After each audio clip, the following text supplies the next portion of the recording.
and welcome to Fighting Through Writing, your foray of indeterminate frequency into the wild and wonderful world of competitive sports fiction. My name is Paul. That's Scampers. I'm a competitive sports fiction writer and the mind behind El Pablo, the current reigning, undisputed and international champion of the Extreme Wrestling Corporation. Hello, baby boy. Say hello. Scamper says hello. Okay, I'll carry on. It's been just over a month, I think, since I last filmed a video, which was never really the plan. In our last episode, we were discussing Pablo having just won the Undisputed Championship at Stranglemania. We were also writing our chapter for he and his brother Vertigo attempting to recapture the Tag Team Championships, which, spoiler alert, they also did, thereby making Pablo the Undisputed International Tag Team Champion of the Extreme Wrestling Corporation. And that is where I got struck down with something that I'm tentatively calling Final Act Anxiety.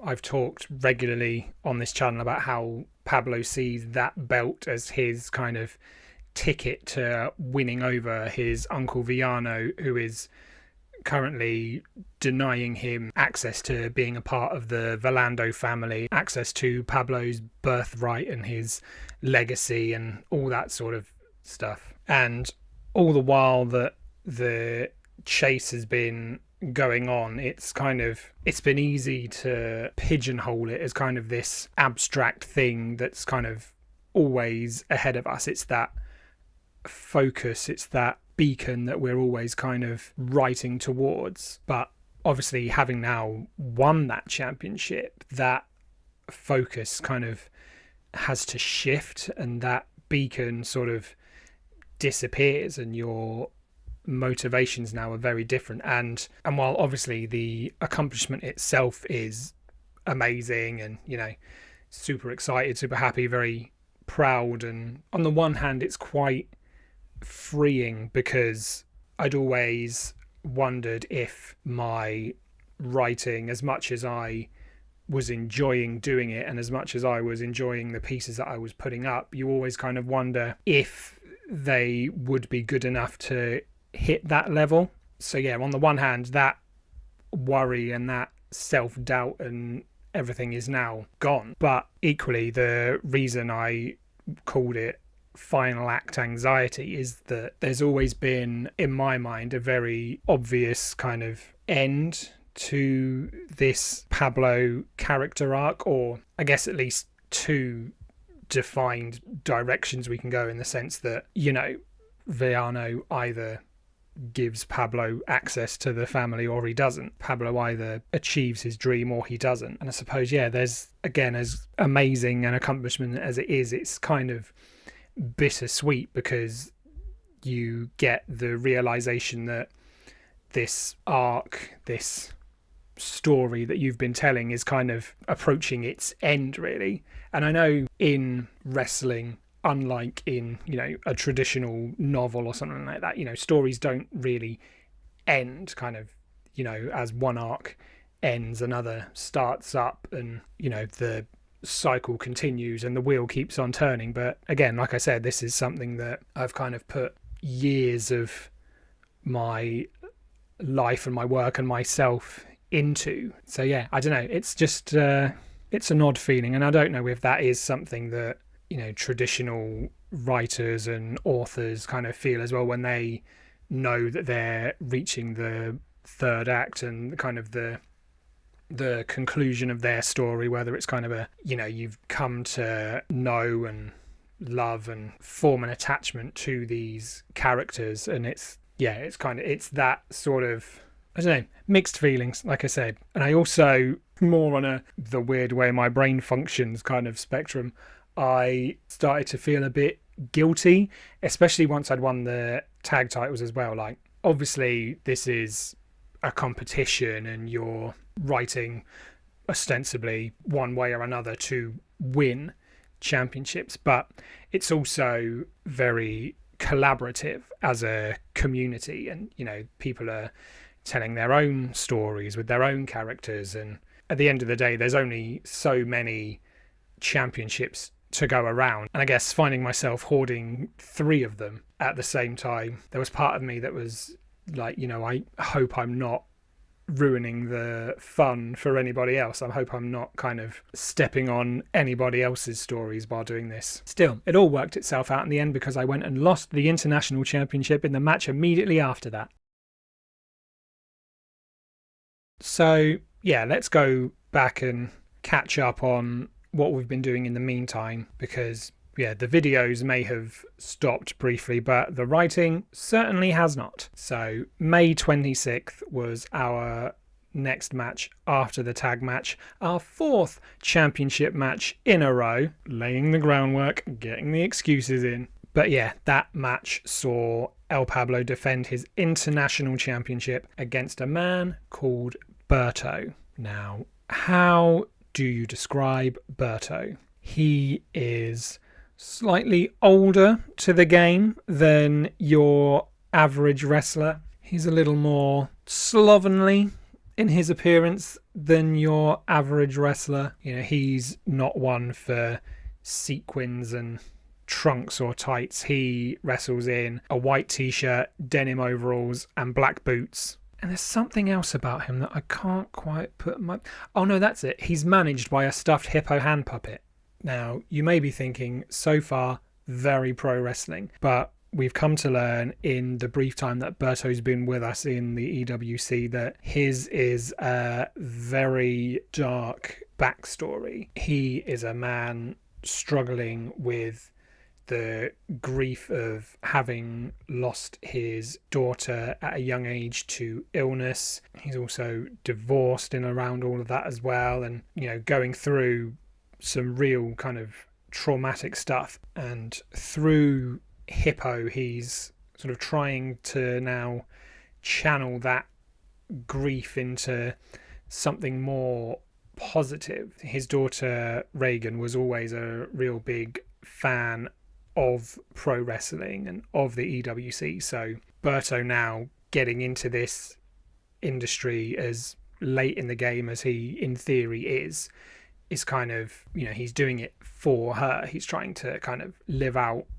her dreams in her honor, that kind of thing. There's also stuff with multiverses and him trying to find another version of his daughter on a different planet, and there's a sinister force called the Whisper that's creeping through all of these universes trying to find him. It's a ride, but it's amazing, and it's really, I think it's so compelling the way he's telling the story. I was asked a while back now about whether I thought fantasy characters kind of belonged in sports fiction or e-fedding or whatever you want to call it, and whether I thought they could succeed in that. And I mean, there's always going to be people within the field that are kind of, they want it all kind of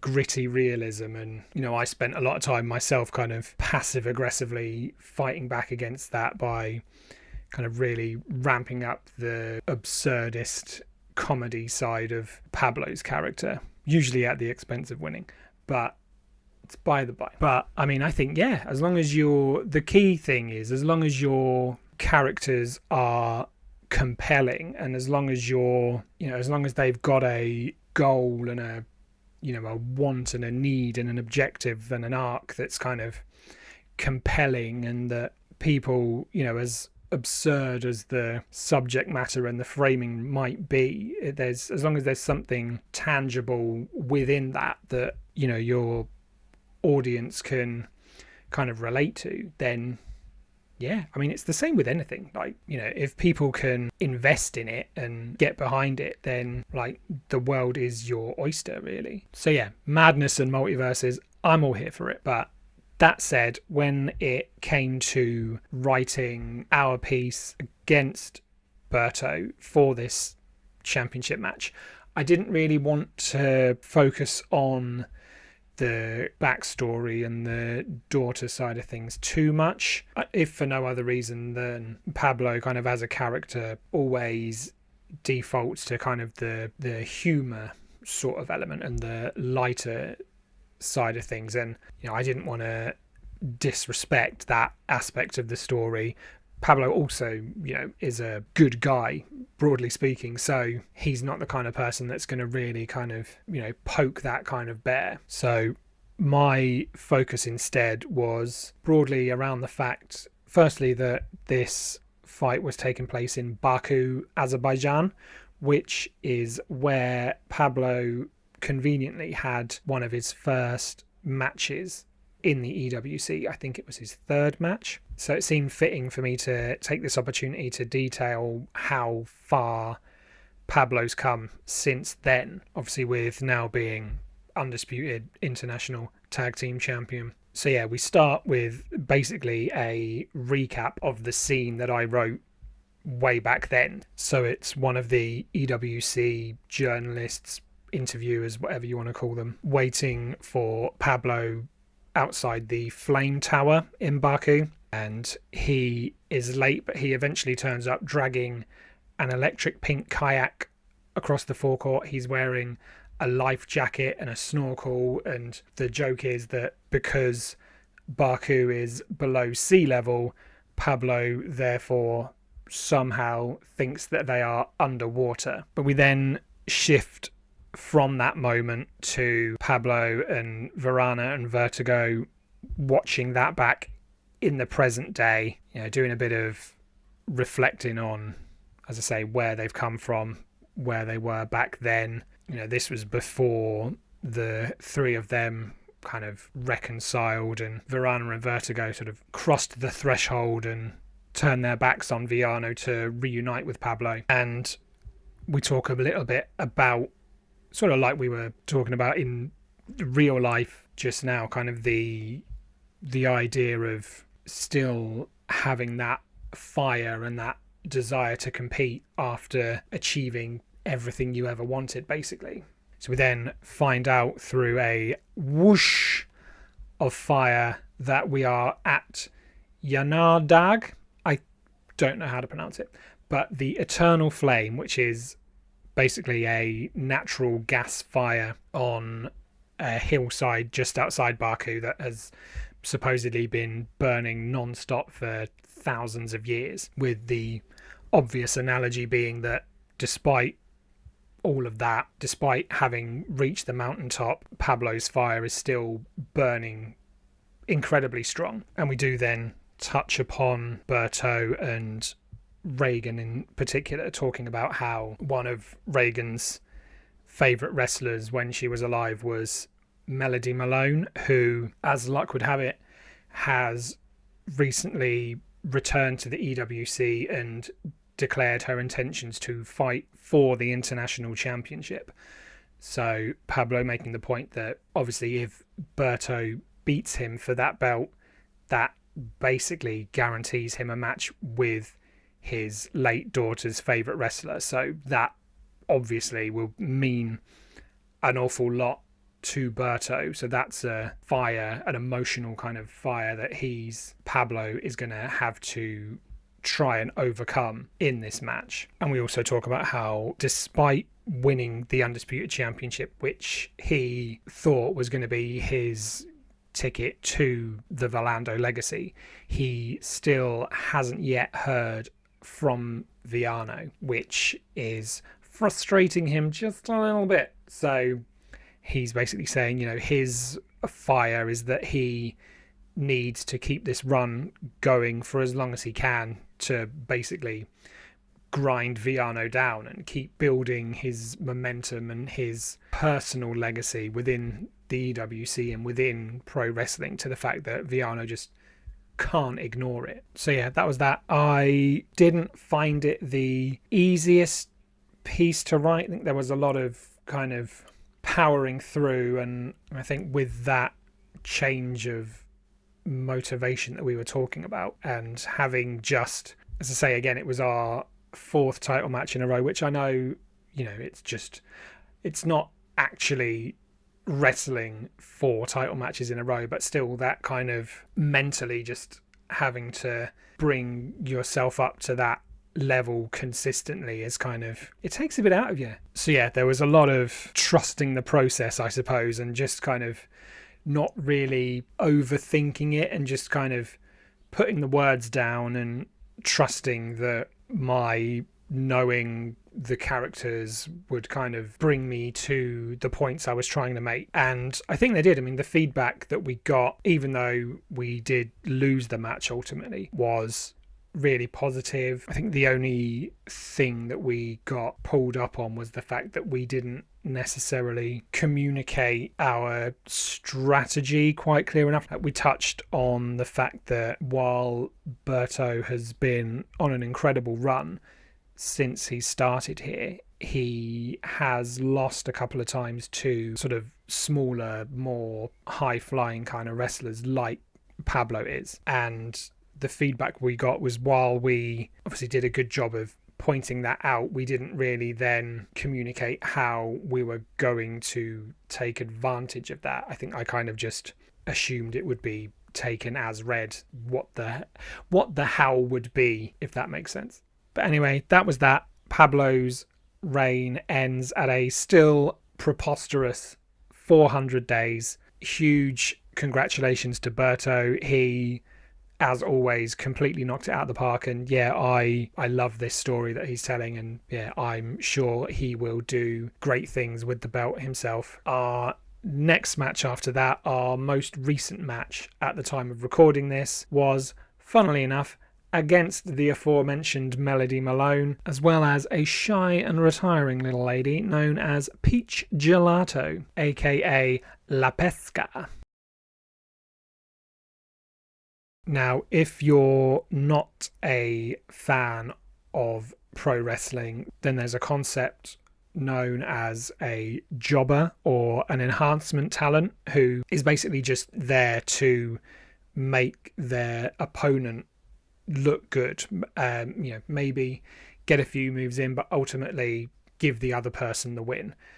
And in the EWC, the way that our setup works is, when a new writer joins the community, their first fight is always against one of these enhancement talents. It's basically a way for them to introduce their character and their writing to everybody without the pressure of, competing against someone right out the gate. Now, Peach Gelato has always been one of these enhancement talents. She was essentially an NPC.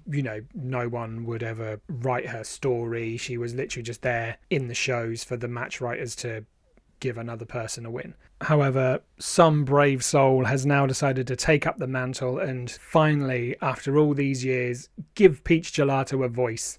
So she is effectively now kind of rebelling against this reputation that she's always had, and basically declaring war on anyone who has ever or is still kind of disrespecting her, or not said hello to her at a show that they weren't even competing on. As for Melody Malone, I mean, she really needs no introduction. I mean, she is a Hall of Famer. She's a multi-time undisputed champion, United States champion. She's a 3-time Rumble winner. And most pertinent to our story, she once attempted to stab El Pablo in the heart with the end of a broken light tube in an undisputed championship match a few years ago.